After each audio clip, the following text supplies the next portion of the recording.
ہم نے خالد فاروق مودودی جو مولانا سید ابو العلا مودودی رحمہ اللہ کے بھی بیٹے ہیں اور جو ترجمان القرآن ادارے کو چلا رہے ہیں، ان سے اسی سلسلے میں بات چیت کا پروگرام بنایا اور حاضر ہوئے ہیں۔ میں خالد فاروق مودودی صاحب کو ویلکم کہتا ہوں۔ ویلکم جناب۔ بہت شکریہ۔ آپ فرمائیں کہ جو پروگرام ہم نے کیا اس میں حیدر نے جماعت اسلامی پہ جو الزامات لگائے ہیں ان کی حقیقت کیا ہے؟ جہاں تک حیدر فاروق نے اس پروگرام میں جو الزامات لگائے اور جو بدزبانی کی، میں اس کی شدید مذمت کرتا ہوں۔ اور نہ صرف حیدر فاروق نے صریحاً جھوٹ بولا اور صریحاً جھوٹے الزامات لگائے ہیں، بلکہ حسین فاروق نے بھی انتہائی جھوٹ بولا ہے اور دروغ گوئی سے کام لیا۔ حقیقت یہ ہے کہ ہم اس گھر میں ہمارے والد نے ساری عمر دین کی خدمت کیے بیٹھ کے، ہم یہ چاہتے ہیں کہ یہ گھر ان کے بعد بھی دین کا مرکز بنا رہے، یہاں پہ دین کا کام ہوتا رہے، اسلام کی خدمت ہوتا رہے۔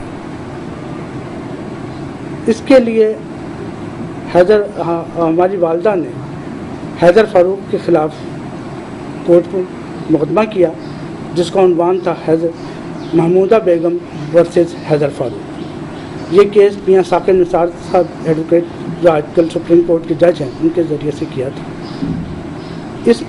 یہ مقدمہ وہاں پہ چلتا رہا، ہماری شہادتیں بھی ہو گئیں، اور اس کے بعد جب حیدر فاروق کی شہادت کا موقع آیا، اور وہ دن اور آج کا دن یہ مقدمہ انہوں نے چلنے ہی دے دیا۔ یہ صرف ان کی شہادت کی وجہ سے آج تک یہ فیصلہ رکا ہوا ہے؟ نہیں، اس شہادت کی وجہ سے یہ مقدمہ چل ہی نہیں رہا۔ اچھا، جب تک کہ ان کی شہادت نہیں ہوگی یہ مقدمہ چل نہیں سکتا۔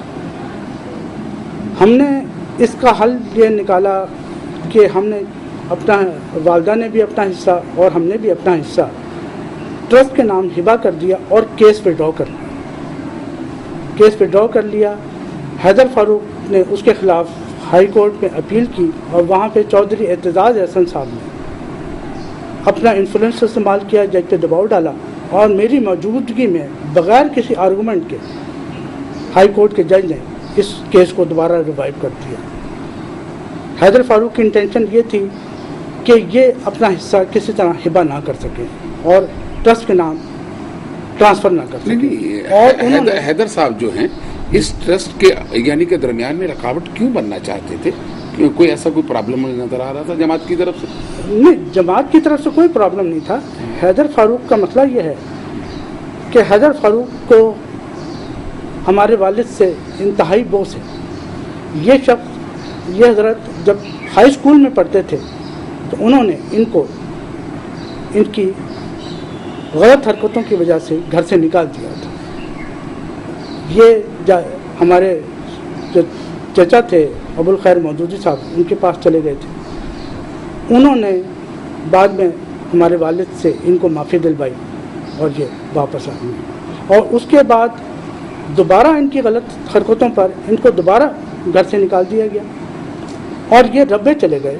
اور اس زمانے میں تو مولانا کوثر نیازی کا اپنا رسالہ جو نکالتے تھے شہاب، اس میں باقاعدہ ان کی تصویر چھپی، اخباروں میں خبر آئی کہ یہ ربے بیٹھے ہوئے ہیں۔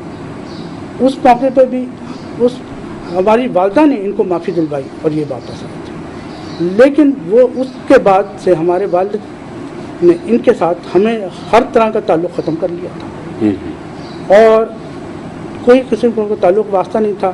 اور میری موجودگی میں ہمارے والد ان سے اتنے تنگ تھے کہ انہوں نے کہا کہ اگر مجھے میرا مذہب اجازت دیتا تو میں اس شخص کو آگ کر دیتا، لیکن انہوں نے ان سے قطع تعلق کر لیا اور مرتے دم تک ان سے کوئی تعلق نہیں رکھا، حتیٰ کہ جب ان کا انتقال ہوا تو انہوں نے ان کا نماز جنازہ گھر میں موجود تھے اور ان کا نماز جنازہ میں نہیں پڑھا۔ یہ وہ فیکٹ ہیں جو ہر ایک کو معلوم ہے۔ اور اب اسی گھر میں بیٹھ کے یہ تعویذ گنڈے اور جادو ٹونے کا کام کر رہے ہیں۔ جس کی ہمارے والدین نے ساری عمر مخالفت کی تھی، ساری عمر انہوں نے اس کام کو برا کہا تھا، غیر شرعی کام کو، اس شخص نے اس گھر کو ایک عامل کا اڈا بنا لیا. تو ہم تو اس گھر کو ایک دین کے لیے وقف کرنا چاہتے ہیں، ہم اپنی ذات کے لیے تو کچھ نہیں چاہتے. ہمارے والد نے وراثت میں صرف ایک گھر ہی تو چھوڑا ہے. بالکل صحیح. تو ہمیں اس کے عوض کچھ نہیں چاہیے، ہم تو اپنا حصہ دے رہے ہیں. اچھا خالد صاحب، ایک چھوٹا سا سوال ہے. جماعت اسلامی نے جماعت اسلامی تو نہیں ہمارے پاس آئی، ہم خود جماعت کے پاس چل کر گئے ہیں کہ یہ جماعت ہمارے والد کی بنائی ہوئی ہے. یہ تمام لوگ جو ہیں یہ ہمارے والد کے ساتھی ہیں. خالد صاحب، یہ جماعت اسلامی کے بانی تو سیدی ہیں جی، اور ان کی فکر ہے. جی، جماعت اسلامی ان کی فکر ہے، ان کی فکر ہے بالکل. اس میں قاضی حسین احمد کی فکر تو نہیں ہے؟ نہیں، بالکل میاں طفیل کی فکر تو نہیں؟ بالکل کسی کی فکر نہیں ہے، کسی کی فکر نہیں. وہ تو لوگ ان کی فکر کے محتاج رہے ہیں. جی ہاں. لیکن ایک سوال جو ہمارا حیدر سے بھی ہوا تھا، انہوں نے کہا کہ ہمیں سیدی نے جماعت کے قریب جانے سے منع کیا اور اسی لیے ہم کوئی بہن بھائی بھی جماعت اسلامی میں شامل نہیں ہوئے.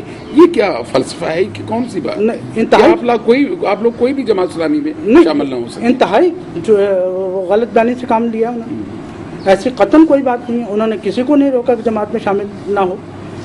انہوں نے یہ جماعت وراثت کے طور پر نہیں بنائی تھی کہ جی میرے بعد میرے اولاد بنے گی، جس طرح تمام پارٹیوں میں ہے. ایک واحد جماعت ہے جس میں وراثت نہیں.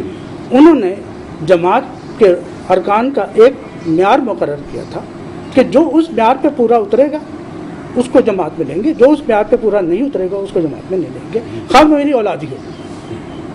اس لیے ہم اگر اس معیار پہ پورا اتریں گے تو جماعت میں شامل ہوں گے، ورنہ جماعت ہمیں نہیں لے گی. جہاں تک ہے جماعت کا تعلق، ہمارے والد نے ساری اپنی زندگی اس جماعت کے لیے وقف کر دی. وہ ٹائم جو ہمیں ملنا چاہیے تھا وہ اس جماعت کو دیا انہوں نے. تو ہم اور جماعت اسلامی لازم و مطلوب ہیں. جماعت اسلامی اور ہم کوئی دو الگ چیزیں نہیں ہیں. جماعت وہ مولانا مودودی کو اپنا روحانی باپ سمجھتے ہیں اور وہ ہمیں اپنا بہن بھائی سمجھتے ہیں. جماعت کے لوگ خواہ منور حسن صاحب ہوں، خواہ قاضی حسین احمد صاحب ہوں، وہ کہتے ہیں آپ ہمارے جماعت سے اختلاف آپ کے کن بھائیوں کا زیادہ؟ جماعت سے اختلاف جو ہے وہ انہی تینوں کا ہے. اچھا. سب سے زیادہ حیدر فاروق ہے، اس کے بعد احمد فاروق ہے اور اس کے بعد حسین فاروق. نہیں، آپ کی کیا رائے ہے کہ یہ تینوں بھائی جماعت سے اختلاف کیوں کر رہے ہیں؟ کیا ایسے مسائل ہیں؟ کیونکہ ان کے والد کی جماعت ہے. جی دیکھیں نا، جو والد نے پودا لگایا ہے اس بر صغیر کے اندر، اور پوری دنیا کی بات ہم کر رہے ہیں، اور وہ پھلا ہے، بڑا ہے، کہاں سے کہاں تک یہ جماعت اسلامی کی آج روز جا چکی ہے. لیکن ان کو اختلاف کیوں ہے جماعت سے؟ ان کو اختلاف جو ہے وہ ایک مطلب یہ کہ جس کی کوئی بنیاد نہیں ہے. ان کا جو اختلاف ہے اس کی کوئی بنیاد نہیں ہے. خام خواہ کا ایک بغض ہے ان کو، اور میرے نزدیک سوائے بغض کے اور کوئی وجہ نہیں. یعنی حسین فاروق کا تو معاملہ یہ ہے کہ ان کا دین مان ہے صرف پیسہ. ان کا دین مان ہے صرف پیسہ. وہ جماعت کو بلیک میل کرنا چاہتے ہیں کہ جی اگر تمہیں میرا حصہ چاہیے تو میں جو قیمت مانگتا ہوں وہ میرے ہاتھ پہ رکھی جائے. جماعت نے ان سے کہا کہ جی اگر آپ ٹرسٹ میں شامل ہونا چاہتے ہیں، ہم ٹرسٹ ہم نے تو نہیں بنایا، ٹرسٹ تو آپ کی والدہ نے بنایا، آپ کے بہن بھائیوں نے بنایا ہے. آپ اگر شامل ہونا چاہتے ہیں تو آپ نے اپنے والد کی تدفین پر باقاعدہ ہم سب بہن بھائیوں نے، 9 بہن بھائیوں نے اور والدہ نے تدفین کے وقت یہ اعلان کیا تھا باقاعدہ اخبارات میں پریس کانفرنس کر کے کہ جی ہم اس گھر کو وقف کر رہے ہیں. ہم اس لیے تدفین کر رہے ہیں کہ ہم اس گھر کو وقف کرنا چاہتے ہیں. آج وہ منحرف ہو گئے ہیں اس بات سے. دیکھیں، اس میں آپ کی بات بالکل صحیح ہے. 32 سال کے اندر یہ جو آپ کی وراثت ہے، یہ سیدی کا جو گھر ہے جہاں تعلیم و تربیت اور اشاعت دین کے لیے بہت سارا کام موجود، لیکن اب سب لوگ یہ سوچ رہے ہیں کہ 32 سال گزرنے کے باوجود اس جگہ کو نہ تو کوئی ادارہ بنایا گیا ہے، نہ یہاں پہ کوئی کام شروع ہو سکا، نہ جماعت کے اکابرین نے اس طرف سوچا ہے کچھ. یہ کیا آپ اس چیز کو محسوس کرتے ہیں کہ 32 سال میں یہاں کوئی ادارہ بھی نہیں بن سکا، کوئی اشاعت کا کام بھی نہیں شروع ہو سکا؟ آخر وہ کیوں؟ اس کی وجہ یہ کہ وہ جماعت اسلامی والے یہ سمجھتے تھے کہ جی بات یہ ہے کہ ان کے آپس میں اختلافات ہیں، آدھے ہمارے ساتھ ہیں، آدھے سے زیادہ کچھ ہم اس میں ٹرسٹ میں شامل نہیں ہونا چاہتے. پتہ نہیں کس وقت یہ پلٹا کھا لے اور ہم اس گھر پر کروڑوں روپیہ بھی لگا دیں، اپنا سارا وہاں پہ ادارے بھی قائم کر لیں، سب کچھ کر لیں اور یہ کہیں کہ جی آپ نکل جائیں.